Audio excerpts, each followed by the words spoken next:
Bonjour à tous, j'espère que vous allez bien, j'espère que vous vous portez bien malgré cette situation qui malheureusement ne s'arrange pas beaucoup. Nous allons vous parler aujourd'hui et l'objectif de ce petit point presse, c'est essentiellement de vous parler de Padel aujourd'hui et de la stratégie que nous souhaitons mettre en place à la Fédération française de tennis. Tout d'abord, je souhaite remercier, alors je ne sais pas si vous le voyez, Luigi Carraro qui est là avec nous, qui est président de la Fédération internationale de Padel. Merci Luigi d'être là avec nous. Bonjour Gilles, bonjour à vous, merci à vous de l'invitation, je suis très content d'être ici avec vous. Merci. Vous voyez, Luigi a un petit accent italien, mais parle remarquablement bien le français pour avoir étudié au lycée français de Rome. Donc, ravi de t'avoir avec nous, Luigi, et Arnaud Clément, notre vice-président en charge du sportif en général, donc de la Fédération française de tennis. En préambule, comme je vous le dis, on va vous parler padel aujourd'hui, mais en préambule, deux choses. Je vais vous parler très vite et je n'irai pas sur ce territoire-là de Roland-Garros pour vous dire que nous travaillons de façon avec Amélie qui est là à côté de nous, Amélie Oudéa-Castéra qui est là présente également. Nous travaillons sur les différentes options avec les différents intervenants sur Roland-Garros. Donc pour l'instant, vous comprendrez qu'on ne pourra pas vous en dire beaucoup plus compte tenu de la situation générale. Un deuxième point aussi que je vais évoquer, puisque derrière ce point presse sera essentiellement consacré au padel. Un deuxième point, puisque vous risquez de me poser la question qui concerne Benoît Paire. Le sujet qui concerne Benoît Paire a été au niveau de la fédération traité. D'abord personnellement avec Benoît que j'ai eu au téléphone et je souhaitais lui dire un certain nombre de choses qui restent entre lui et moi pour l'instant. Et puis derrière, il y a un avis qui a été donné du comité d'éthique. Et nous nous en tiendrons au niveau de la Fédération française de tennis à ces deux points pour l'instant. Nous allons parler padel donc maintenant et vous exposer rapidement, en tout cas pour ce qui me concerne, avant que Arnaud s'exprime, que Luigi s'exprime aussi, vous dire que c'est un axe stratégique pour la Fédération française de tennis. Nous nous sommes rencontrés avec Luigi à plusieurs reprises et téléphone et puis en présentiel. Luigi a eu la gentillesse de venir nous voir et nous avons exprimé la volonté de la Fédération française de tennis de développer, d'axer cette activité et de la rendre prioritaire. Alors d'abord, je souhaiterais qu'on arrête de dire que le tennis et les disciplines associées, ce n'est pas une discipline associée, ça fait partie intégrante de la fédération au même titre que le beach tennis. Et donc, c'est un terme que je souhaiterais qu'on bannisse. Et donc, il y a une fédération française de tennis, de padel, de beach tennis, mais il n'y a pas une fédération avec des disciplines associées. Voilà, donc c'est un petit détail que je voudrais exprimer qui manifeste notre volonté claire et affichée de développer et de miser sur cette activité. Nous voulons, au sein de la fédération, investir dans cette discipline pour plein de raisons. D'abord parce que elle est aujourd'hui, avec d'autres exemples dans d'autres pays, une véritable réussite. Peut-être que nous avons, nous, un petit peu tardé. Elle représente plein de qualités à nos yeux. La première, c'est d'abord l'accessibilité. C'est un sport qui est plus simple que n'est le tennis, plus facile à jouer. C'est un sport qui manifeste un point important de notre campagne qui est la convivialité, le plaisir de se retrouver ensemble, le lien social, le partage. Et ce sont des valeurs fortes que nous souhaitons mettre en avant, et vous le savez sur le tennis, mais le padel est là et existe avec ces éléments-là. Nous allons donc, comme ça a été le cas, nous allons investir sur les hommes, nous allons investir dans un projet, nous allons investir sur des événements, et c'est la raison pour laquelle Luigi est là avec nous, il nous dira un petit mot juste après moi. Nous allons vous révéler dans un instant, où ce sera à Arnaud de le révéler, le casting qui est le nôtre quand on vous dit qu'on souhaite miser sur les hommes, on souhaite donner un signal fort à l'ensemble des acteurs du padel pour montrer à quel point la Fédération française de tennis souhaite d'abord rattraper d'autres fédérations, tout simplement, et puis développer cette activité.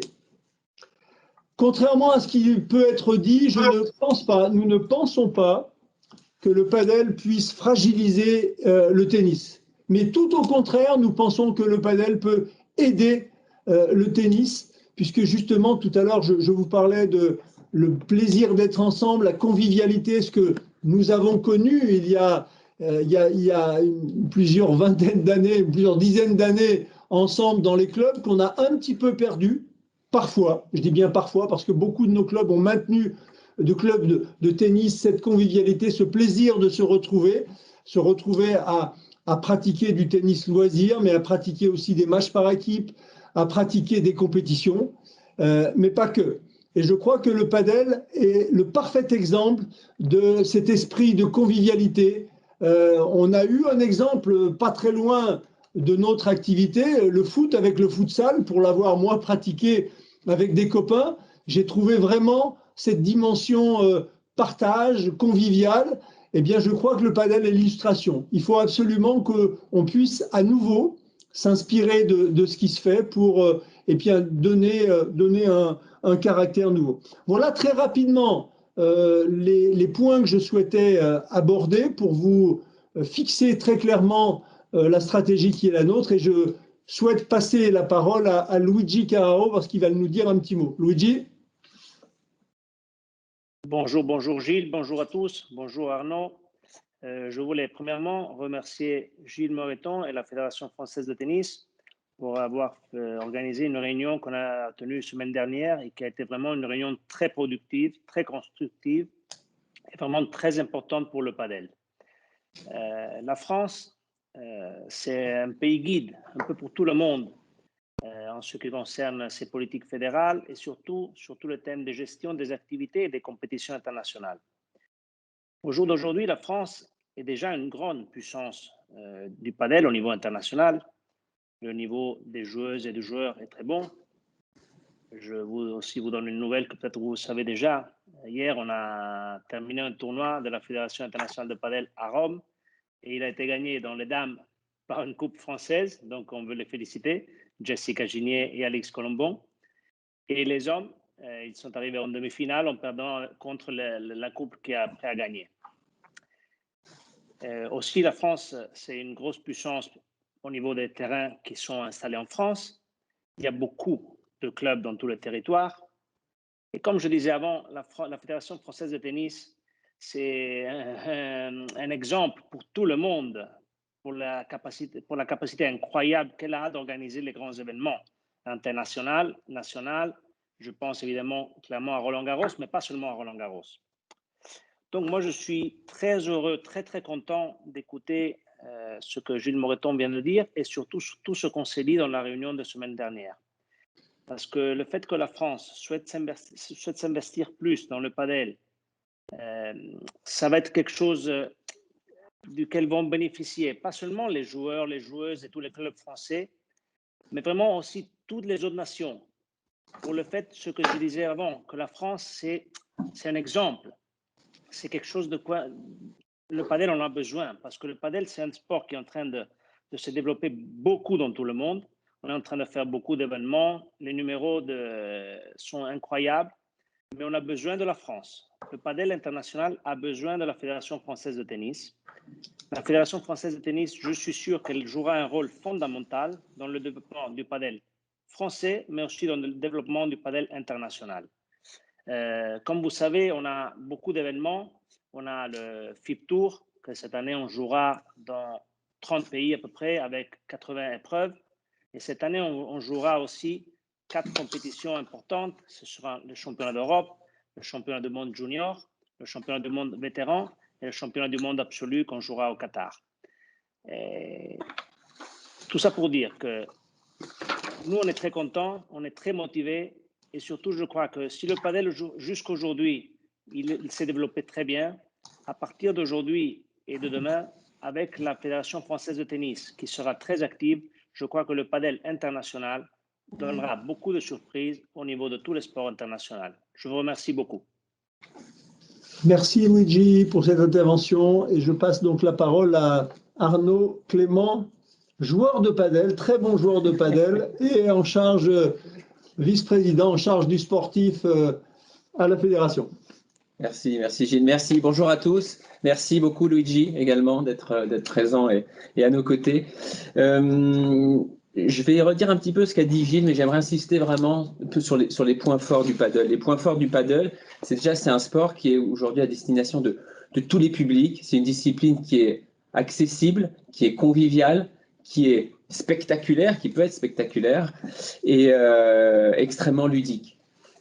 Permet de prendre vraiment du plaisir aussi au paddle dès la première fois qu'on va sur un terrain, qu'on ait ou pas déjà eu une raquette de tennis dans la main. Il faut vraiment enlever cette idée qu'il faut avoir joué au tennis pour pouvoir jouer au paddle. Absolument pas. Les gens qui n'ont jamais touché une raquette de tennis peuvent tout de suite également s'amuser au paddle. Ceci dit, après, je vous fais un petit rappel historique. C'est que la délégation du paddle en France a été récupérée en 2014. Donc, ça fait déjà 7 ans. 7 ans que des actions ont été engagées, de l'argent a été investi. Et le constat aujourd'hui qu'on peut faire, c'est un constat, hélas, qui est un petit peu décevant. Et ça génère pas mal aussi de frustration, de déception de la part de notre milieu du paddle en France. Donc, nous sommes donc à une période vraiment charnière. Le paddle est vraiment en effervescence, se développe extrêmement vite dans beaucoup de pays, ça explose dans beaucoup de pays. Alors, nous, on ne va pas dire qu'en France, ça ne se développe pas, mais ça se développe peut-être moins vite, pas assez, pas suffisamment par rapport à d'autres pays qui ont pris le TGV, alors que nous, on a pris un train qui va à une allure un petit peu plus modérée. Donc le moment est vraiment venu de prendre un nouveau virage aujourd'hui pour le développer. Et c'est pour cela que la FFT a décidé d'avoir à ses côtés un expert, un leader. Alors vous le connaissez, hein, mais surtout lui, il connaît parfaitement cette discipline et qu'il pratique de manière assez admirable. Quand je parlais tout à l'heure du côté spectaculaire, je pensais à lui. Il est surtout un passionné de paddle depuis la première fois justement qu'il est rentré sur un terrain. Donc je vais me permettre d'introduire et de souhaiter la bienvenue à Arnaud Di Pasquale. Merci.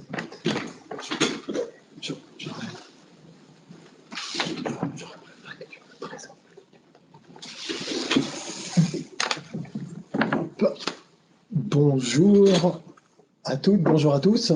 Luigi, Gilles, Arnaud, Amélie, tout le monde. Écoutez, je suis ravi. Alors, je vais dire que oui, je reviens aux affaires pour une toute autre discipline. Donc, le padel, en effet, Arnaud le disait, on parle de passion. Mais au-delà de la passion, finalement, c'est surtout un sport auquel je crois énormément. Je crois que son potentiel est immense et que finalement, même si des choses ont été réalisées depuis à la Fédération française de tennis, j'ai le sentiment qu'on n'en est qu'au premier balbutiement de ce que l'on pourrait, de ce que l'on devrait faire. Voilà, ça c'est quand même le point qui aussi évidemment m'a motivé, c'est l'ambition qui colle avec le développement du padel. On va aller sur des objectifs réalistes, mais avec encore une fois beaucoup d'ambition. On parle du développement à l'international, on parle de développer nos structures. Il y a quelques points pour le populariser. Je crois que de toute façon, on va devoir l'encadrer, le structurer beaucoup mieux que ça n'a été fait jusqu'à présent. Dans cette petite controverse qui pourrait en effet dire que le tennis et le padel sont concurrents, bien évidemment que non. Ils sont complémentaires. On pourrait même dire et penser parfois à certains endroits que le padel pourrait être l'adjuvant même du tennis. On le voit en tout cas dans certains clubs et j'y reviendrai. Alors moi j'ai présenté un plan d'action en 4 axes majeurs, il y en aura d'autres, mais je vais vous donner les 4 grands axes finalement sur lesquels nous avons planché, encore une fois ambitieux et réaliste. Le premier en fait, il est très important, c'est celui finalement de vouloir reconnaître la discipline et pour ça on va créer une licence padel.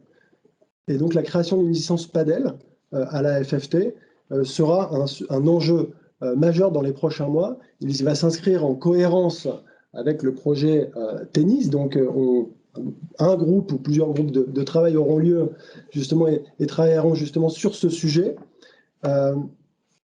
On a besoin d'identifier nos publics, on a besoin de reconnaître, d'avoir une vraie reconnaissance de cette discipline, et ça va passer par la création de la licence.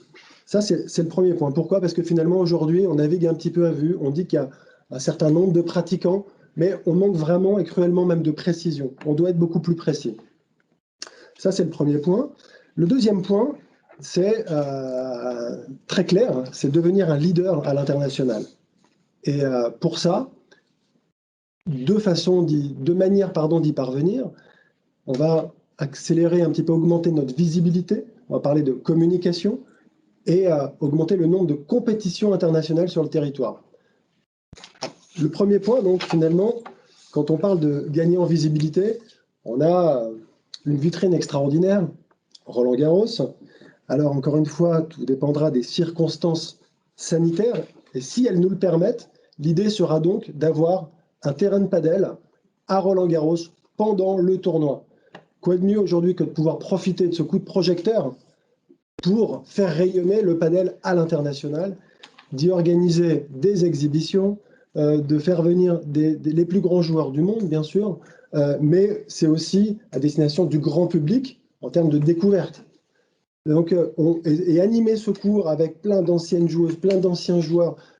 On connaît plein de monde aujourd'hui qui sont fondus, mais complètement fans de ce sport. Et pour le faire connaître un petit peu plus, un petit peu mieux, on en profitera pendant le tournoi de Roland-Garros. Encore une fois, tout dépendra des circonstances sanitaires. Et le deuxième point, je le disais, la compétition internationale. On va essayer de développer notre calendrier. Et avec Luigi, on travaillera main dans la main pour avancer dans ce secteur avec des tournois FIP, donc de la Fédération internationale de padel, plus de tournois. Aujourd'hui, il n'y en a qu'un en novembre à Angers. Il en faudra plus à terme. Alors tout ça sur un plan pluriannuel, tout ça ne va pas se mettre en place du jour au lendemain, bien entendu, mais on va y travailler.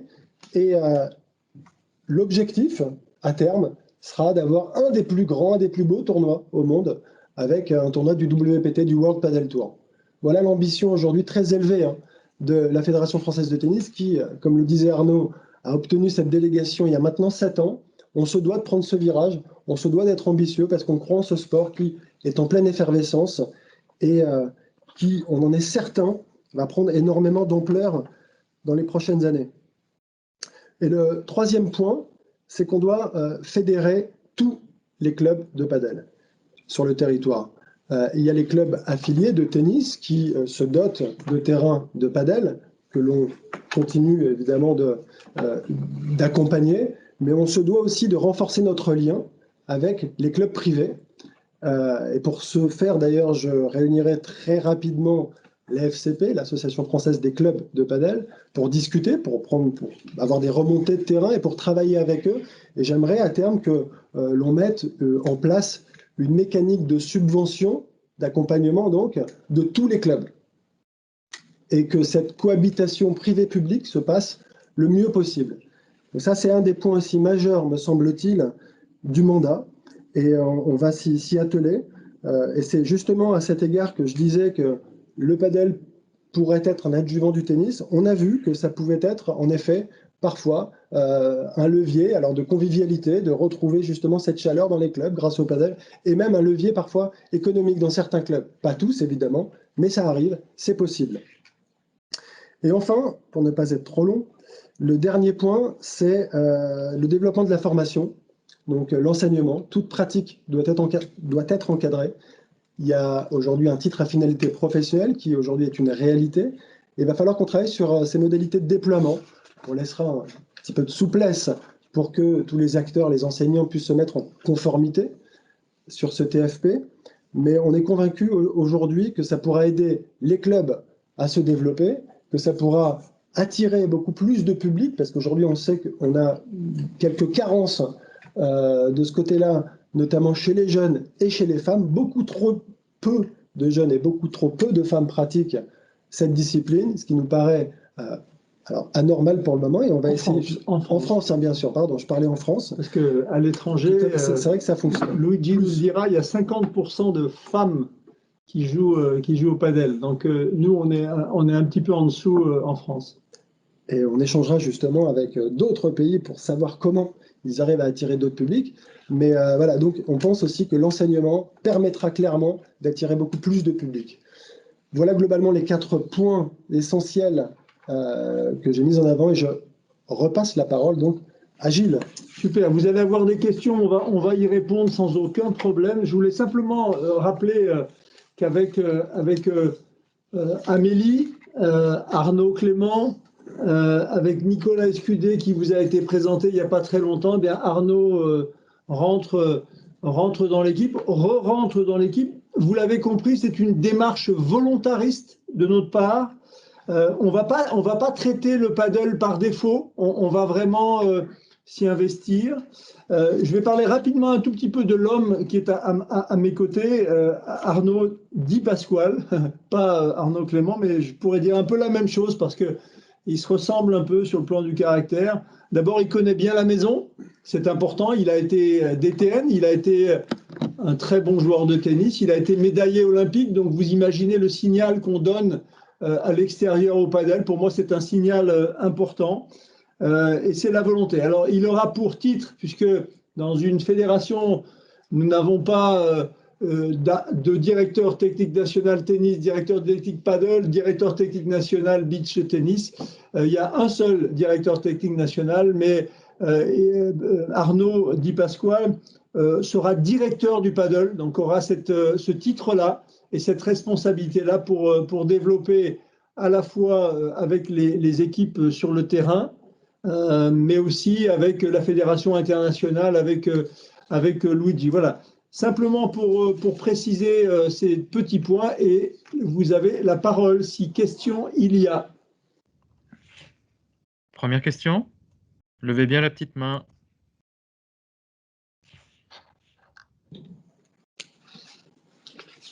Oui, Corinne.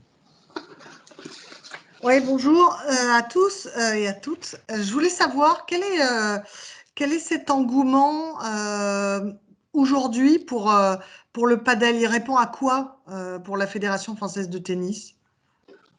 Alors je vais répondre d'abord, puisque, comme l'a dit Arnaud, en 2014, stratégiquement, le padel a rejoint la fédération, ce qui n'a pas été le cas, vous le savez, en Espagne.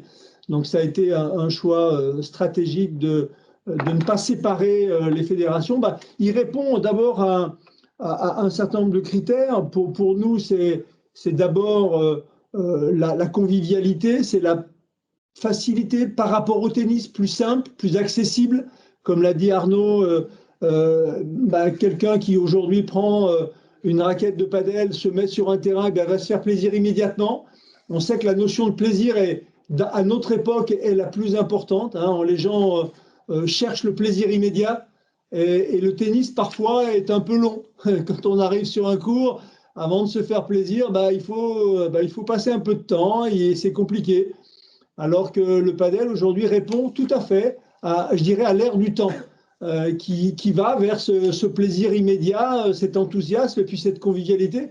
Je pense que malheureusement la période que nous traversons depuis un an, un peu plus d'un an maintenant, va correspondre à une volonté de se retrouver ensemble. Donc voilà, plein de caractéristiques relativement simples. Alors le petit bémol, la seule difficulté, mais on y répondra à la fédération, sont les infrastructures. On ne joue pas au padel comme ça à tous les coins de rue. Donc, il y a une volonté de la part. Il y a déjà eu une volonté. Alors, en revanche, dans l'équipe précédente, dans ce qu'on appelle la DCP, le développement donc, des terrains de tennis, il y a déjà eu un effort qui a été fait. On souhaite le multiplier et permettre à des clubs d'avoir, ou de nouveaux clubs, d'avoir des terrains, des pistes de padel. Eric? Oui, bonjour.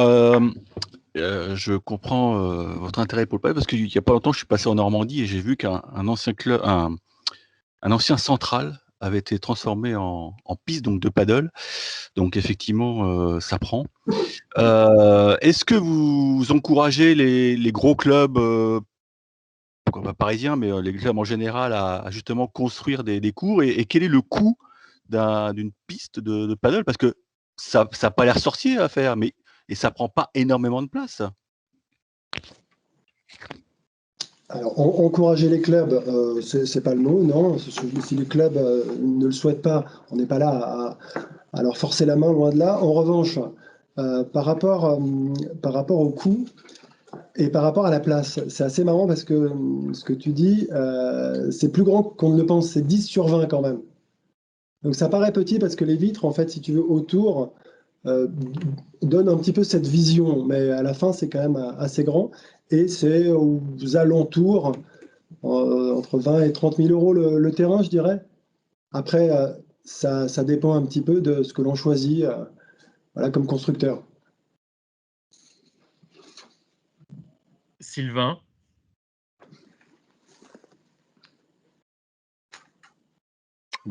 Oui, bonjour. Sylvain, Padel Magazine, enchanté. Alors, j'avais une question. Ce qui est prévu par rapport à l'éducation nationale à moyen terme, par rapport à l'investissement justement pour fédérer les élèves et les jeunes pour venir au paddle justement, est-ce qu'il y a quelque chose de prévu? Là, moi, je dirais qu'il y a un chantier, il y a une feuille blanche. C'est ce que j'ai dit à Arnaud quand il est arrivé. Très sincèrement, et tout à l'heure, j'ai utilisé un terme qui est un peu dur, hein, mais on avait le padel en magasin un peu par défaut, si je peux me permettre. C'est le sentiment que j'ai eu, et j'ai un peu le sentiment que les responsables, ceux qui s'en occupaient, avaient été nommés. Ah bah tu sais pas quoi faire, bah, tu vas t'occuper du padel. Donc voilà, gros chantier sur les scolaires. Très sincèrement, Arnaud, dans mon mode de fonctionnement, c'est un mode de fonctionnement à la confiance. Je sais qu'il est conscient de ses responsabilités et du challenge qui va être le sien. En revanche, il a une feuille blanche, on écoutera. Alors d'abord, pour préciser que notre Arnaud Di Pasquale a fait sa présentation devant le COMEX du 26 mars, donc la semaine dernière. Il a été validé, hein, puisque la décision de l'engager, en tout cas lui confier cette responsabilité, a été votée par le COMEX du 26 à l'unanimité, bien sûr. Et Arnaud a une véritable responsabilité. Il y a un challenge, on lui a mis un peu la pression, et j'aime bien mettre la pression, mais positivement, parce que tout est à faire. Voilà, donc pour répondre à votre question, je ne droppe pas en touche, mais les scolaires, ce dont on est certain, c'est qu'aujourd'hui, même dans nos clubs, et Dieu sait que j'en ai visité, qui ont des terrains de padel, aucun effort a été fait pour amener les enfants, les jeunes. On est aujourd'hui vers un système relativement simple où les joueurs, alors pour certains, les joueurs de tennis dérivent sur le padel, et puis dans d'autres, notamment sur le privé, mais vous le savez tout ça mieux que moi, dans le privé, ce sont des démarches auprès des comités d'entreprise et toujours sur les adultes. Donc il n'y a rien ou quasiment rien de fait auprès des jeunes. Et je pense qu'aujourd'hui, on a matière à faire beaucoup de travail, et en tout cas, Arnaud en aura la charge. Luc,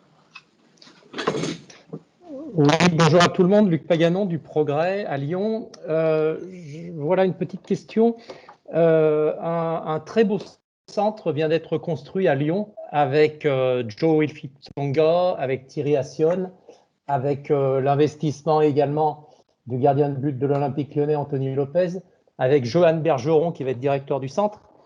Est-ce que vous comptez vous appuyer sur ce centre, et est-ce que vous comptez bénéficier de ces structures-là qui sont assez exceptionnelles? Oui, clairement. Enfin, on va aujourd'hui recenser le nombre de structures dans lesquelles on pourra, enfin, près desquelles on devra s'appuyer d'ailleurs.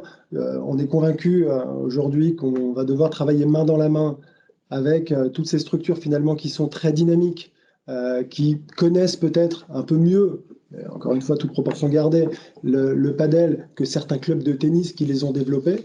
Donc évidemment, ça fait partie clairement des choses que nous allons mettre en œuvre, c'est de travailler main dans la main avec toutes ces structures. Alors là, vous parlez d'une structure en particulier, mais il y en a d'autres hein, de cette teneur, de cette ampleur, avec lesquelles il faudra évidemment échanger au maximum. Et ça de toute façon, c'est aussi ma façon de travailler. Je n'imagine pas prendre des décisions avant d'avoir échangé, d'avoir pris en tout cas les remontées du terrain.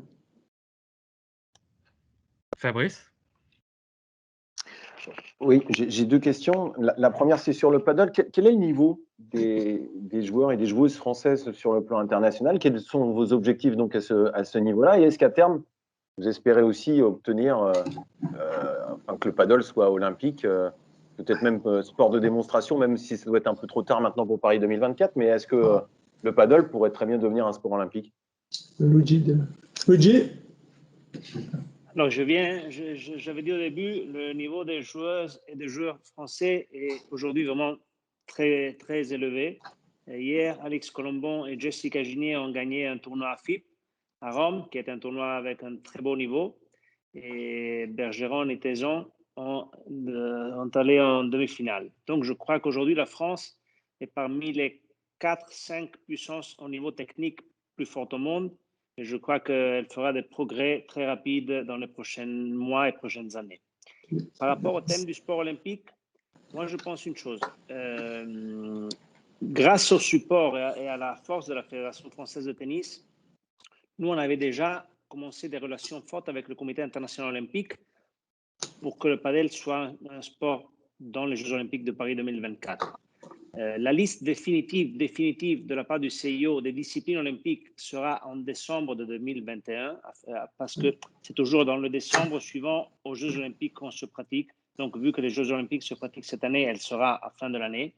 Je pense qu'à partir de demain, avec Gilles Moreton et avec toute l'équipe de la Fédération française de tennis, on travaillera pour que le padel, en quelque forme, soit présent. Qu'il soit discipline officielle, ça va être difficile, mais on y essaiera.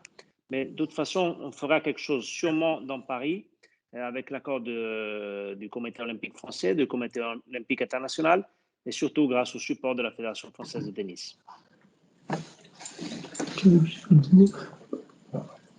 J'ai une autre question, si c'est possible. Bien sûr, bien sûr. Bien sûr, Fabrice. Gilles, je comprends que vous ne puissiez pas parler de Benoît, etc., que c'est compliqué, mais Benoît représente le tennis français. Vous êtes les représentants du tennis français et, jusqu'à preuve du contraire, il est sélectionnable pour les Jeux olympiques. Dans l'état actuel des choses, vous avez vu qu'il y a beaucoup de voix qui s'élèvent autour de son attitude. Moi, j'aurais voulu savoir, évidemment sans que vous dévoiliez quoi que ce soit sur vos conversations avec lui, je voudrais quand même avoir votre position sur Benoît, parce que ça commence à monter tout doucement. Il y a de plus en plus de gens qui prennent position, donc ça serait dommage que la Fédération française ne s'exprime pas sur le sujet. Voilà. Merci Fabrice pour cette question. J'avais dit que j'en parlerais pas, j'avais répondu, mais je vais quand même y répondre, je ne vais pas me dérober par rapport à ça. Moi, je suis là que depuis 1 mois et demi. J'ai pour habitude, et notamment auprès des joueurs, de leur dire en face ce que j'ai à leur dire et de les prévenir, ne pas les prendre par défaut en faisant des déclarations presse. Donc et Arnaud l'a fait également, d'ailleurs Arnaud Clément l'a fait également. On a dit ce qu'on avait à dire, on a fixé nos règles du jeu. Nos règles du jeu sont les nôtres à partir du 13 février. C'est le cas de Nicolas Escudé également, puisque c'est lui, le directeur technique national par intérim pour l'instant, mais c'est lui qui fixera aussi les règles pour répondre à la question d'une sélection éventuelle. Et lorsqu'on aura une communication à faire, même si nous sommes les derniers à faire cette communication, nous ferons la communication dans les délais qui sont les nôtres et qui respectent l'individu, en tout cas par rapport à un comportement qu'il a pu avoir. Donc je ne vais pas aller plus loin là-dedans. Vous imaginez ce que j'ai pu lui dire. Et puis voilà, il y a maintenant, je ne le prendrai pas par défaut. Et que s'il y a décision à prendre, pour l'instant, le comité d'éthique s'est prononcé. Peut-être que je lis comme vous, que l'ATP va se prononcer ou d'autres. Pour l'instant, nous ne prendrons pas de position dans l'immédiat. Jean-François. Et si on peut parler padel, c'est mieux. Jean-François Fournel. Luc. Oui, au début de cette conférence, il a été dit que la Fédération française allait investir beaucoup sur le padel. Est-ce qu'on peut connaître le montant de cet investissement et est-ce que cet investissement sera le même pour le beach tennis? On peut difficilement vous donner, alors même chose, je peux dériver un peu, mais même chose sur le budget. Déjà, nous arrivons en cours d'année sur un budget 2021. Nous n'avons pas forcément que des bonnes surprises et nous avons, et vous le savez, nous sommes tributaires aussi d'un grand événement qui doit se passer très bientôt. Donc on est sur l'établissement d'un budget revisité, hein, comme on dit, et pour l'instant il est impossible de donner des montants précis sur l'investissement qui sera fait sur le padel. Voilà, donc malheureusement, je ne peux pas vous en dire. C'est pas dans ma nature que de ne pas dire les choses, mais là, malheureusement, on a trop d'incertitudes sur l'année en cours pour vous donner des éléments. D'abord, il y a un premier élément qui concerne, et je termine là-dessus, on revient sur le paddle, sur le plan de soutien et de relance. Vous vous souvenez de sommes annoncées l'année dernière, et puis Roland-Garros derrière. Tout ça présente beaucoup d'incertitudes pour ne pas donner des chiffres précis. Mais dès qu'on l'aura, c'est l'objectif pour Arnaud, dit Pasquale, c'est lui donner très vite à la fois une enveloppe. Il vous a expliqué les axes, les 4 axes de développement dans lesquels il voulait se diriger. L'axe politique qu'on mènera avec Luigi pour que la Fédération française soit présente, qui n'était pas vraiment le cas, enfin qui était le cas. Et malheureusement, je dirais que les élections qui vont avoir lieu bientôt à la Fédération internationale, avec l'élection du board, et je le souhaite, la réélection du président Luigi Carraro, tous ces éléments-là vont se dérouler le 28 avril, Luigi, je crois que c'est ça, 28 avril. Et donc, les listes… C'est ça, c'est ça. Et c'est ça, et les listes devaient être arrêtées le 28 janvier. Et donc, le 28 janvier, vous saviez qu'on était en money time de l'élection, et donc il était difficile de prévoir quoi que ce soit. Donc, il se trouve qu'actuellement, dans le board de la Fédération internationale, il n'y a pas de Français, en tout cas candidats, pour le prochain mandat. Donc, il y aura un certain nombre de choses à combler aux côtés de Luigi, mais ça, nous verrons après les élections. Emmanuel? Ce que je peux vous ajouter, c'est que la France sera part très importante de la Fédération internationale dans les prochaines 4 années, c'est sûr. Emmanuel? Oui, bonjour à vous trois. On était la semaine dernière avec Thomas Johansen en conférence de presse qui nous présentait la manche en Belgique à Liège de l'APT Paddle Tour. Il nous a dit qu'il était en conversation avec la France. Cela veut dire qu'il y aura une manche en 2022 au calendrier en France et…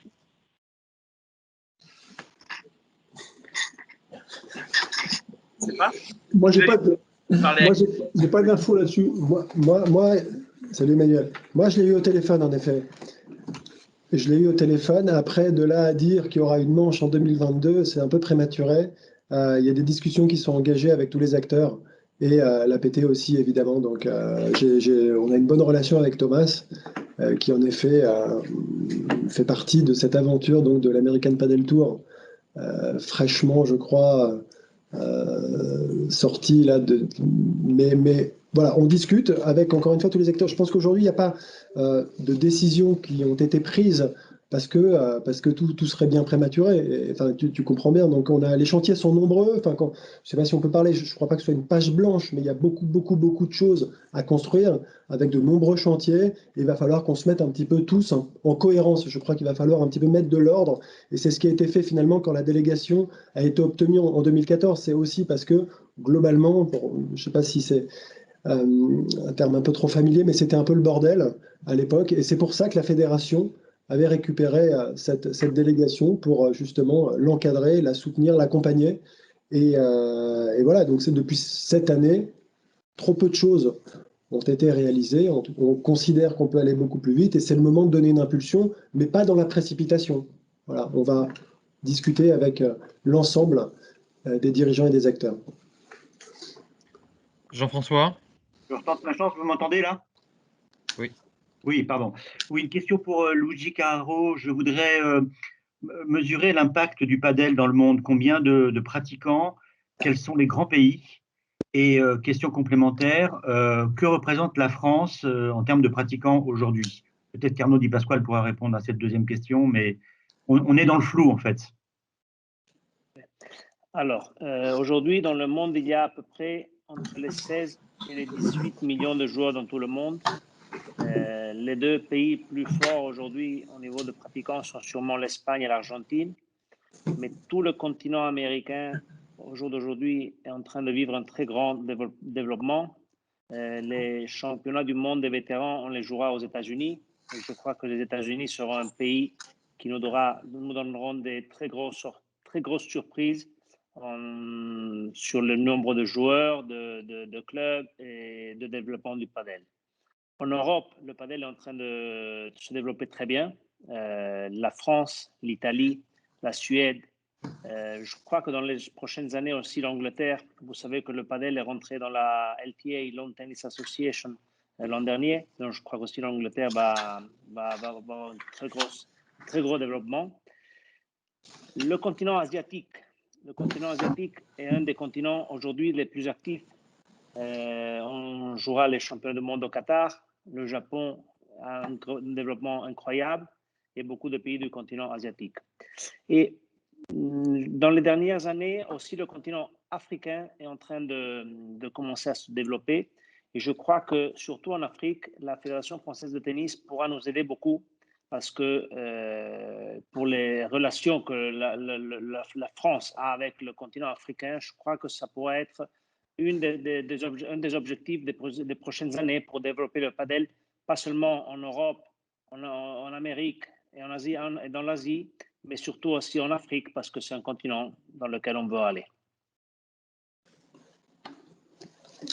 Juste en complément, donc, par rapport au nombre de pratiquants, il y a 11 200 compétiteurs recensés, 30 000 licenciés à travers les applications fédérales, et on considère qu'il y a, de manière assez, en étant raisonnable, environ 100 000 pratiquants dits réguliers qui jouent au moins une fois par semaine. Voilà. Et donc, beaucoup plus ont déjà essayé, mais on considère que c'est peut-être un peu plus de 100 000. Voilà pour être un peu plus précis. Deux dernières questions, Corinne. Oui, j'avais justement une interrogation quand Arnaud disait tout à l'heure que vous pourriez organiser des exhibitions à Roland-Garros avec le padel. Gilles, j'ai bien entendu en préambule que pour le moment, c'est compliqué d'avoir une vision de ce qui peut se passer pour le prochain Roland-Garros. Mais justement, on est quasiment à moins de 2 mois maintenant du début du Grand Chelem. Quelles sont les pistes sur lesquelles vous travaillez justement en ce moment pour éventuellement maintenir le tournoi, enfin éventuellement ou assurément d'ailleurs?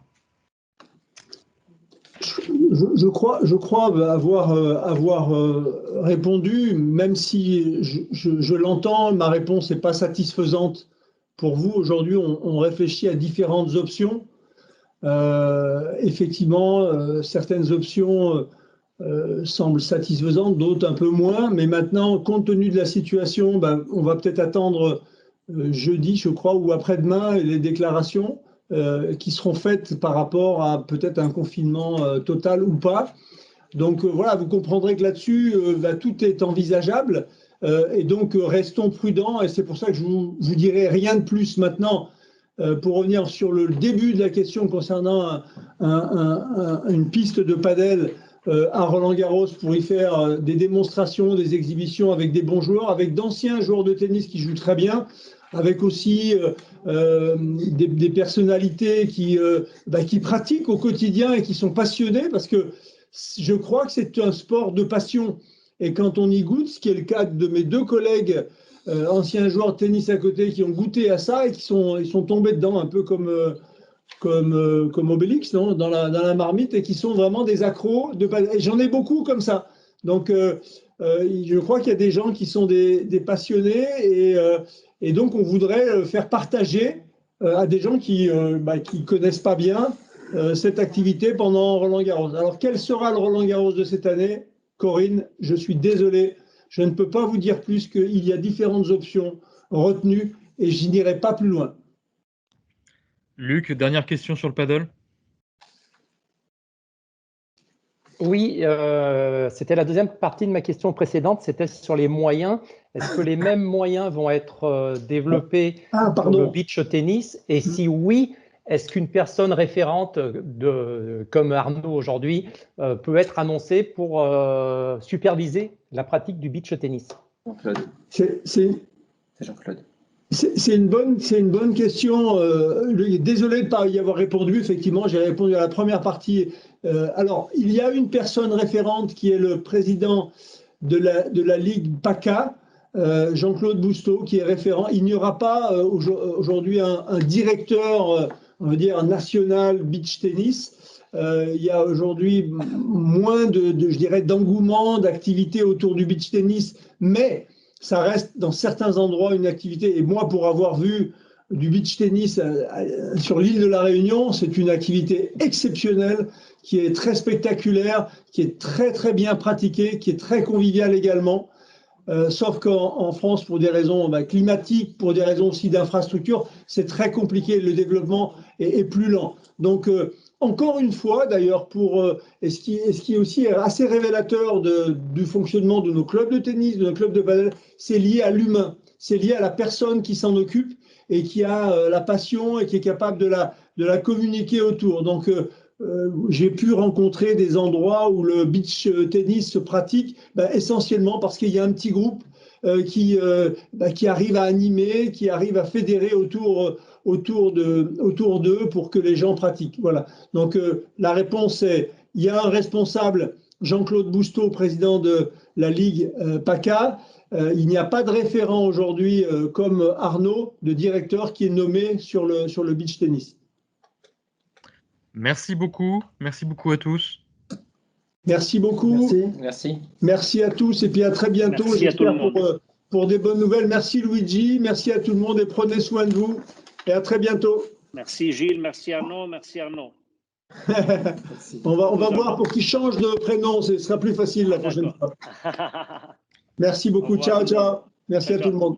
Au revoir.